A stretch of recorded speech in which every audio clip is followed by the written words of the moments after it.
What's up, guys? It's Wes. You're here, the Athlete Forge. Today we're going to talk about base training. And the reason I say base training is base training can be boring. Base training on some aspect happens even in the bigger, heavier loads of training. We still need that zone 2 work or that general preparedness work if we're talking strength.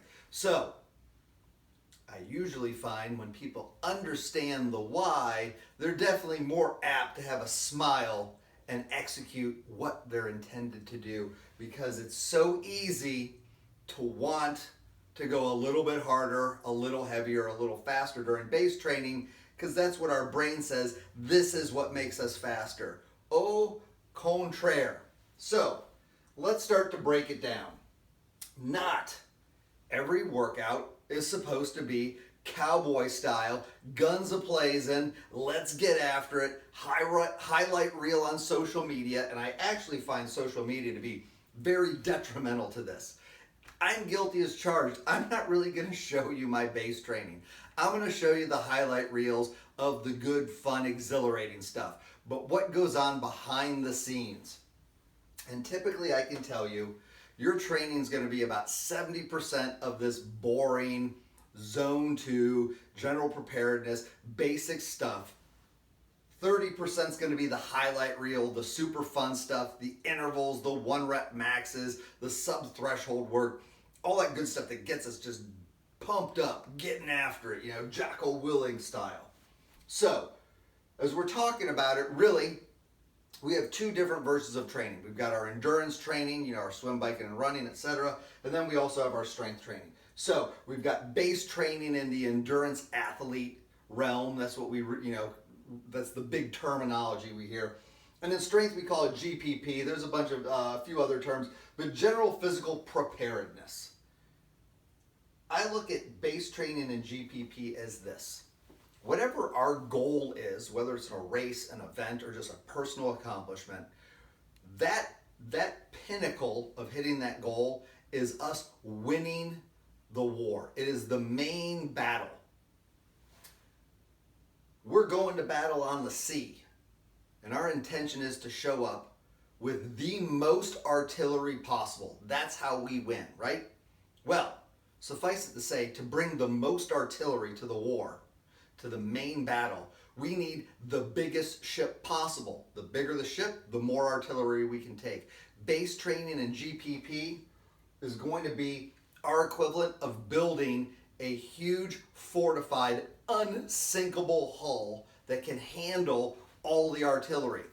The artillery is the speed intervals, the 1-rep maxes, the EMOMs and AMRAPs that just kick us in the knees and leave us exhausted. That fun stuff that just we're like, yes, that's the artillery. So let's talk endurance.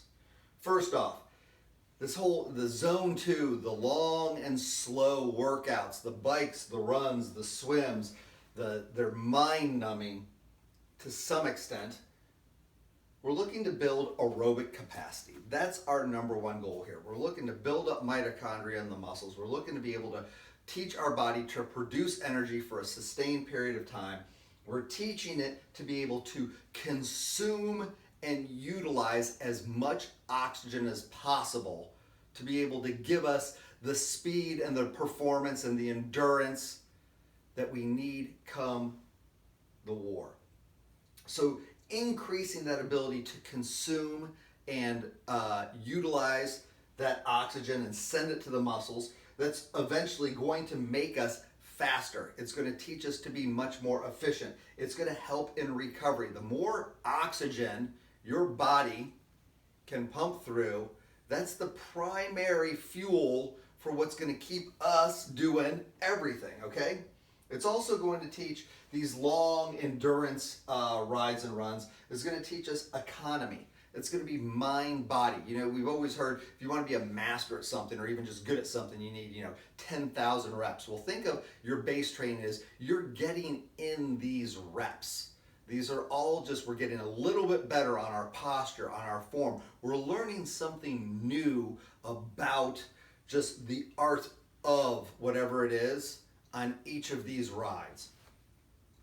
we're also adding in strength. Nice and slow, getting in the reps, you're getting stronger. The tendons, the ligaments, the stabilizer muscles, they're all starting to become a little bit more bulletproof as we go nice and slow and feed them oxygen and add a little bit of stress and then adapt and get stronger and add a little bit of stress and add and adapt stronger. And that really goes up to the recovery. You can recover so much easier from these zone 2 workouts than you can from like those track workouts or those heavy deadlifting workouts or whatever it may be. All this is going to allow for an increase in success. It's this huge foundation of what everything's going to culminate to when we do need to do our tempo work and our sub-threshold work and our VO2 max work and our sprint work. That now we're not only prepared for it, we've got the tools, the capabilities, our arsenal is nice and big so we can execute the hard really, really hard. Hitting those 800s and you keep missing out on, let's say we send you to a track and it's 8 times 800 at, 10K pace. And the last 3 you're dying on the vine. And you're not hitting your splits. It's not because you lack the speed. It's because you lack the endurance to substantiate and give you the ability to hold that speed. So endurance training, very, very, very important. I highly recommend do not blow these off. Do not go harder than what is programmed. It's intended to be very comfortable, okay? Now, when we're talking strength aspects, so in the gym, or deadlifts, or squats, whatever it may be, kettlebell swings, we're looking for general preparedness. And the biggest thing about general preparedness is this. I've got it in red down here. The whole point is we're building that hull, we're bulletproofing our entire body. You cannot be expected to move heavy weight safely if you can't do the basic movements perfectly. Again, let's think about those 10,000 reps and really understanding what we need to do to deadlift 3 times our body weight, to back squat 2 times our body weight, to be able to do 10 really heavy kettlebell hike swings, or to do really heavy Turkish get-ups, or to simply flip a tire and have fun swinging a sledgehammer at it without throwing out your back. Where does this translate to? This translates to everyday life. This is picking up a gallon of milk. This is helping your son move from college to his first apartment outside. This is helping grandma move couches. This is about, saying yes, going and hiking and being able to do anything and not really risking injury and have the capacity to physically be able to do it. Pardon me. So with the strength, got one more cough.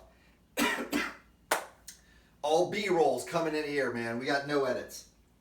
Strength and GPP. I want you to think about how comprehensive this is. So not only we're working strength, we're going to be working establishing the basics of speed. We have to rely, really hyper-focus on form. There's tons of nuance when it comes to strength training. All the details that go into the mind-body connection. You see my videos, you hear me talk about full body, full fascial tension throughout the body, filling the diaphragm up with air to support the lumbar spine and the top of the pelvis. All this is very intricate and it takes a lot of reps to get this to become second nature, or that mind-body connection.